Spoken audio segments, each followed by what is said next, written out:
Welcome back to my YouTube channel cloud with exam में आपका स्वागत है। हम आशा करते हैं कि आप स्वस्थ और मस्त होंगे। हम आपके लिए रोजाना की तरह कुछ प्रश्न लेकर आए हैं बीपीएससी के, बहुत ही महत्वपूर्ण, जो कि आप पेपर में अच्छे से तैयारी कर सकें। जितने भी प्रश्न हम आपके लिए लाते हैं ये सब प्रीवियस ईयर के हैं। आज भी हम प्रीवियस ईयर के कुछ प्रश्न ले आए हैं रसायन विज्ञान के। चलिए आज के सेशन हम यहीं से शुरू करते हैं। निम्नलिखित में से किसका पीएच 7 से अधिक है? गैस्ट्रिक जूस, रक्त प्लाज्मा या सिरका? उपयुक्त में से एक से अधिक यानी में से कोई नहीं। सभी साथी इसका उत्तर दें। इसका कौन सा उत्तर सही होगा?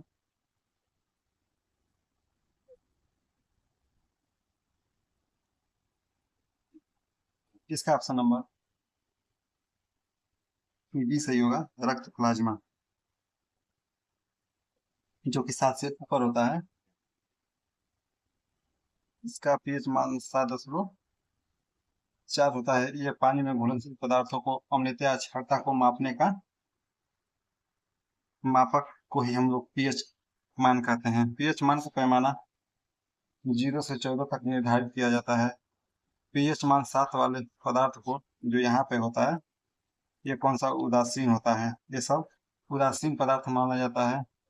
और जबकि 7 से कम वाले को क्षारीय, सॉरी, 7 से कम वाले को अम्लीय तथा 7 से ऊपर वाले को ये क्षार है, तो ये अम्ल अम्ल होते हैं, इसलिए ऑप्शन नंबर बी सही होगा। अगला प्रश्न देख सकते हैं, दोनों बीपीएससी में पूछा हुआ है प्रश्न। पेंसिल लेड बनाने के लिए किस पदार्थ का प्रयोग किया जाता है? पेंसिल किस प्रकार से बनाया जाता है, इसमें से कौन से लगता है तत्व? इसका ऑप्शन नंबर सी से होगा, ग्रेफाइट, जो कि पेंसिल को बनाने के लिए ग्रेफाइट का प्रयोग किया जाता है। ग्रेफाइट कार्बन का एक अपरूप है और इसमें कमजोर सहसंयोजक बंधों द्वारा बंधित कार्बन परमाणुओं की फिसलन युक्त परतें होती है। इसका उपयोग बैटरी के इलेक्ट्रोड के रूप में भी किया जाता है, ग्रेफाइट का प्रयोग, जो कि ग्रेफाइट विद्युत का अच्छा सुचालक होता है। इसके लिए ऑप्शन नंबर सी से होगा। ये टीआई 2 में पूछा हुआ प्रश्न है। अगला प्रश्न, निम्नलिखित में से कौन सा एल्कोहल पेय के लिए उपयुक्त है? जो शराब पीने के लिए जो होता है उसी में से, उसी की तरह ये भी पूछ रहा है कि कौन सा अल्कोहल पीने लिए उपयुक्त है। इसका ऑप्शन नंबर सी सही होगा, एथेनॉल, जिसे एथेनॉल का गन्ना, मक्का, गन्ने तथा शक्कर आदि से उत्पाद करके किया जाता है। इसमें स्टार्च की मात्रा अधिक होती है जो पीने योग्य होती है। अगला प्रश्न, पानी में घुलने पर उसे कठोर बनाने वाला यौगिक है? CaCO3, MgSO4, Ca ब्लैक में HCO3 का twice, more of the above, या इनमें से कोई नहीं? इसका कौन सा उत्तर सही होगा, सबसे कठोर कौन सा यौगिक है? इसका ऑप्शन नंबर सी से होगा, कैल्शियम बाइकार्बोनेट, वह यौगिक जो पानी में घुलनशील पानी को कठोर बनाता है, कैल्शियम बाइकार्बोनेट। पानी की कठोरता बाइकार्बोनेट, सल्फेट और कैल्शियम एवं मैग्नीशियम के क्लोराइड की उपस्थिति के कारण भी होता है। इसका ऑप्शन नंबर सी से होगा। अगला प्रश्न, अम्ल जो अम्लीय केमेनोफोर का रंग नष्ट कर सकता है, पोटेशियम परमैंगनेट का रंग नष्ट कर सकता है, इसमें से कौन सा अम्ल होगा?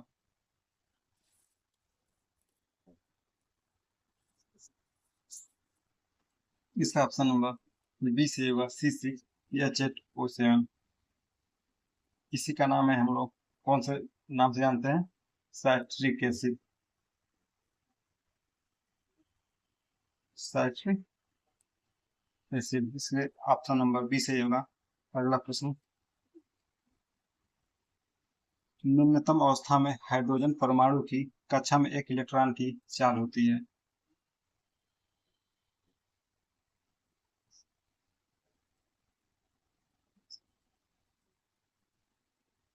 सभी साथी उत्तर दें। हाइड्रोजन परमाणु की कक्षा में एक इलेक्ट्रॉन की चाल कितनी होती है?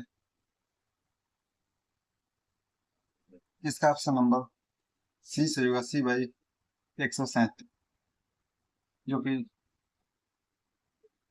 हाइड्रोजन परमाणु कक्षा में C/137 होता है।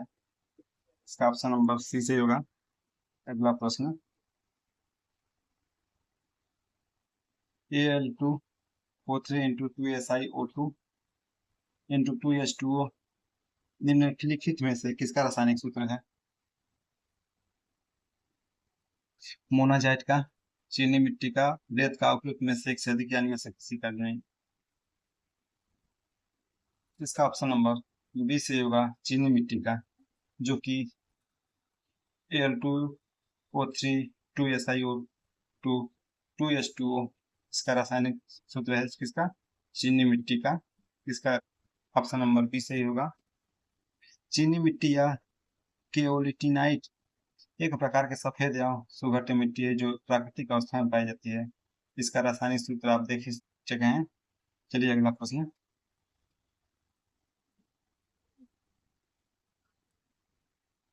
मिट्टी के तेल के बर्तन में बर्फ का एक टुकड़ा डाला जाता है। बर्फ के पिघलने पर मिट्टी के तेल की सतह उठेगी, गिरेगी, वैसे ही बनी रहेगी, उपयुक्त में से एक से अधिक, इनमें से कोई नहीं।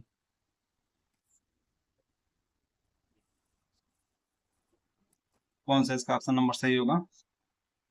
अगर मिट्टी का तेल के बर्तन में बर्फ का टुकड़ा डालते हैं तो बर्फ पिघलेगी, तो मिट्टी के तेल की सतह उठेगी या गिरेगी, वैसी बनी रहेगी। इसका ऑप्शन नंबर बी सही होगा, गिरेगी। मिट्टी और पानी का तेल अमिश्रणीय पदार्थ के प्राकृतिक पदार्थ के हैं, फिर भी बर्फ के टुकड़े ठोस अवस्था में है, तो मिट्टी के तेल में डालने पर बर्फ अपने आकार में एक चौथाई 3/4 के बाद बराबर तेल को विस्थापित करता है, जिससे पहले तो तेल की ऊपरी सतह उठेगी, परंतु बर्फ के पिघलने और पानी बनने के बाद पानी ऊपरी सतह को आच्छादित करके, मतलब अमिश्रित करके, तेल की सतह पर जो तेल का सतह है वो धीरे धीरे नीचे आने लगेगा। इसलिए ऑप्शन नंबर बी सही होगा। अगला प्रश्न, माचिस की डिब्बी में रगड़ने वाला सतह पर मौजूद मुख्य रासायनिक घटक क्या है? पोटेशियम फ्लोरेट, फास्फोरस, ग्रेफाइट, उपयुक्त में से एक से अधिक। माचिस की डिब्बी पे जब हम लोग रगड़ते हैं इसमें कौन सा रासायनिक तत्व मिला होता है? इसका ऑप्शन नंबर बी से होगा, फास्फोरस, जो कि माचिस की डिब्बी में रगड़ने वाली सतह पर मौजूद मुख्य रासायनिक घटक लाल फास्फोरस होता है तथा बारीक पिसा हुआ कांच का पाउडर होता है, जो कि आपस में रगड़ने पर क्रियाशील होते हैं, जिससे आग पकड़ लेता है। इसका ऑप्शन नंबर बी से होगा। अगला प्रश्न,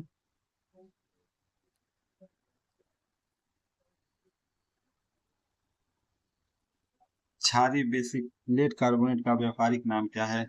सफेदा व्हाइट लेड, सिंदूर, रेड लेड, इसमें से कौन सा ऑप्शन सही होगा? या एक से अधिक, या ए बी, कोई नहीं, इसमें से कौन सा उत्तर सही होगा? क्षारीय लेड कार्बोनेट का व्यापारिक नाम क्या होगा? इसका ऑप्शन नंबर ए से होगा, सफेद सीसा, व्हाइट लेड, जिसका रासायनिक सूत्र पीबी ब्रैकेट में ओ एच का ट्वाइस ब्रैकेट 1 2 2 पीबी CO3, जिसका रासायनिक नाम है। अगला प्रश्न, आप इसका व्याख्या देख सकते हैं वीडियो रोक के।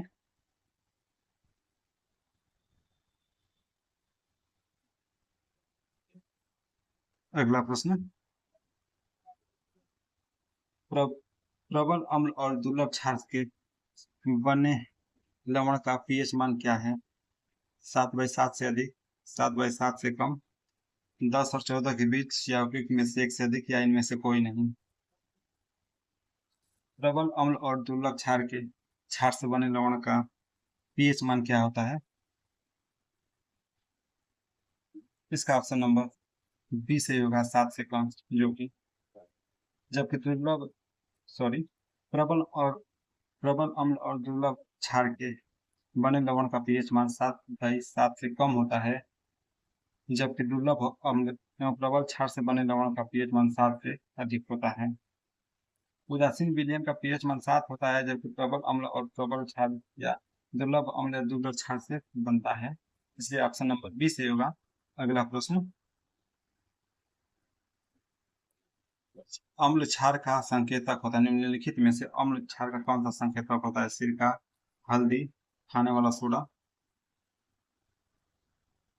कौन सा इसका सही होगा? अम्ल क्षार का संकेतक प्रतीक कौन है इसमें से? इसका ऑप्शन नंबर बी सही होगा, हल्दी। जो पदार्थ जलीय विलयन में अपघटित होकर हाइड्रोजन आयन देते हैं, उन्हें अम्ल तथा जलीय विलयन में अपघटित होकर हाइड्रॉक्सिल आयन देते हैं, क्षार कहलाते हैं। अम्ल स्वाद में खट्टे और क्षार स्वाद में कड़वे होते हैं। अम्ल एसिड कितना होता है? एसिड 60 से नीचे होता है और पीएच और 7 से ऊपर होता है क्षार का। अगला प्रश्न, आप इसकी व्याख्या देख सकते हैं नीचे वीडियो में।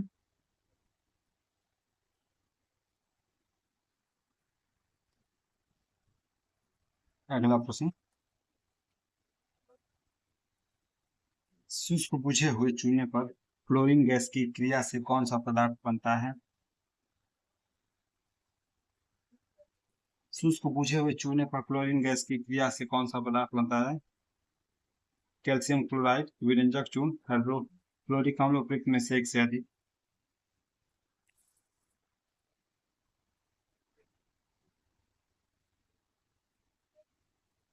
इसका ऑप्शन नंबर बी सही होगा, विरंजक चूर्ण।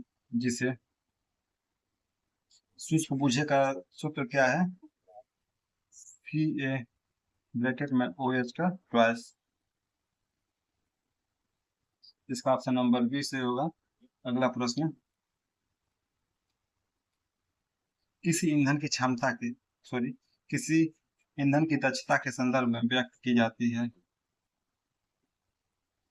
उसके घनत्व, उसके कैलोरी मान, उसकी मात्रा, उपयुक्त में से एक से अधिक।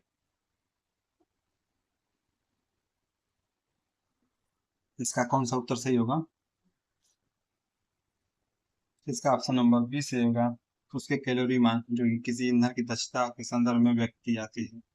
किसी इस ईंधन की दक्षता में उसके कैलोरी मान के संदर्भ को व्यक्त किया जाता है।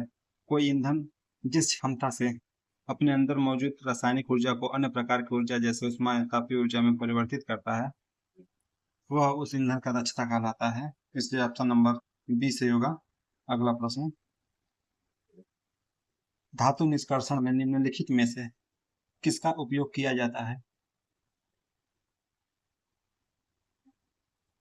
कोक, पेट्रोलियम, कोलता, उपयुक्त में से एक से अधिक, यानी में से कोई नहीं। धातु निष्कर्षण में किसका प्रयोग किया जाता है?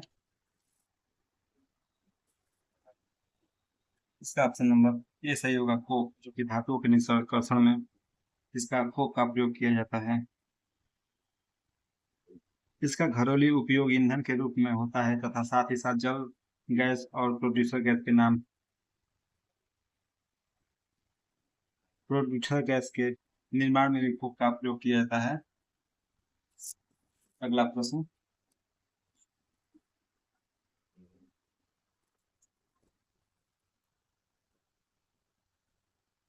अनुलिपीकरण समापन क्रिया क्या होता है? अनुलिपीकरण समापन क्रिया क्या होता है? इसका उत्तर दें। UAA, UAU, UGC, उपयुक्त में से एक से अधिक, यानी में से कोई नहीं।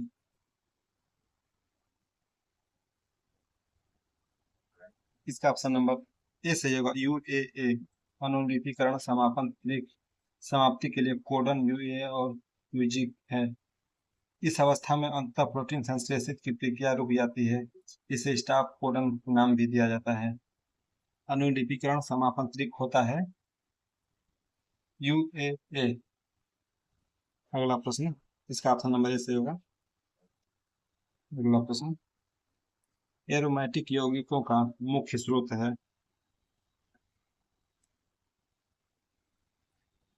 एरोमेटिक यौगिकों का मुख्य स्रोत है फल, विंटर ग्रीन का तेल, पेट्रोलियम, ग्रुप में से एक से अधिक।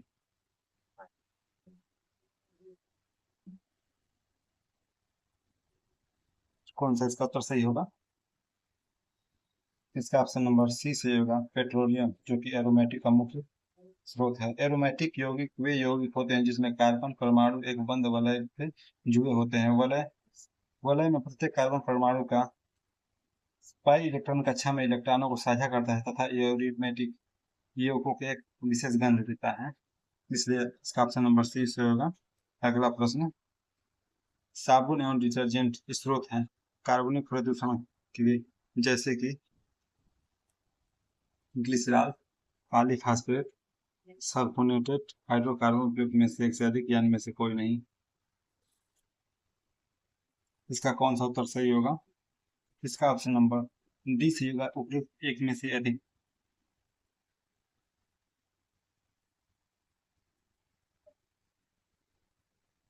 साबुन एवं डिटर्जेंट का स्रोत है ग्लिसरॉल भी है, पॉलीफॉस्फेट भी है और सल्फोनेटेड हाइड्रोकार्बन भी है।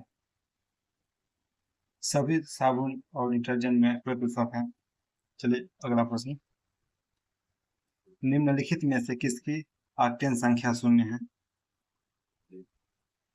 Iso octane, neo octane, n octane, में से एक से अधिक या इनमें से कोई नहीं। ऑक्टेन संख्या शून्य किसकी?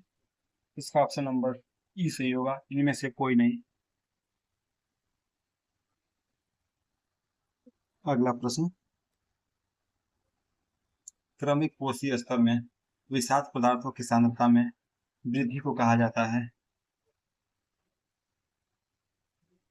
सुपोषण, जैव आवर्धन, जैव संचयन, सभी साथी कर दें।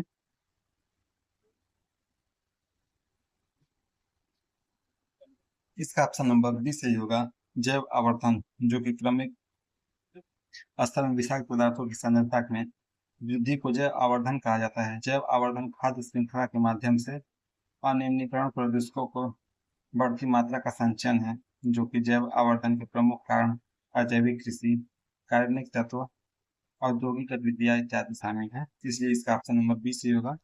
अगला प्रश्न,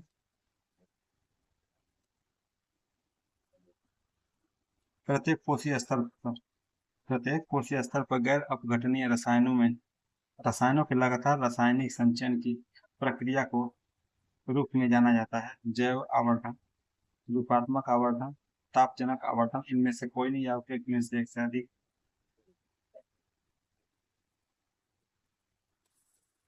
इसका कौन सा उत्तर सही होगा?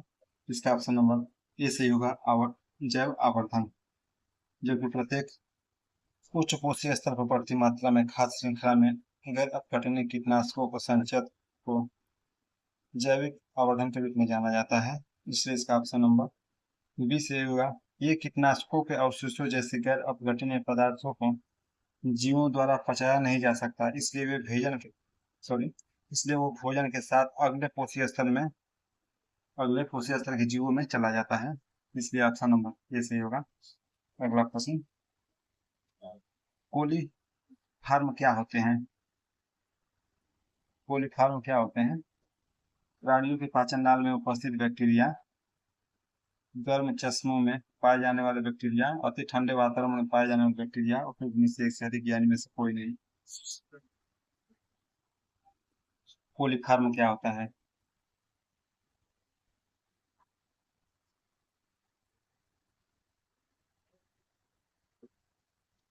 कोलीफॉर्म क्या होता है? इसका ऑप्शन नंबर ए सही होगा, प्राणियों के पाचन नाल में उपस्थित बैक्टीरिया। कोलीफॉर्म बैक्टीरिया के भूत सतह के जल में, मिट्टी में तथा पौधे पर भी पाए जाते हैं। यह हानिकारक बैक्टीरिया नहीं होते हैं, ये प्राणियों के पाचन नाल में उपस्थित बैक्टीरिया होते हैं, इसलिए ऑप्शन नंबर ए सही होगा। अगला प्रश्न, खाने के डिब्बों पर जिंक के बजाय टीन की परत चढ़ी होती है क्योंकि टीन सॉरी जिंक टीन की तुलना में महंगा होता है, या फिर टीन की तुलना में जिंक का गलनांक अधिक होता है, या फिर टीन की तुलना में जिंक अधिक प्रतिक्रियाशील होता है, में से एक से अधिक या इनमें से कोई नहीं। इसका ऑप्शन नंबर सी सही होगा। टीन की तुलना में जिंक अधिक प्रक्रियाशील होता है, इसलिए खाने के डिब्बों में जिंक के बजाय टीन की परत चढ़ी होती है। अगला प्रश्न,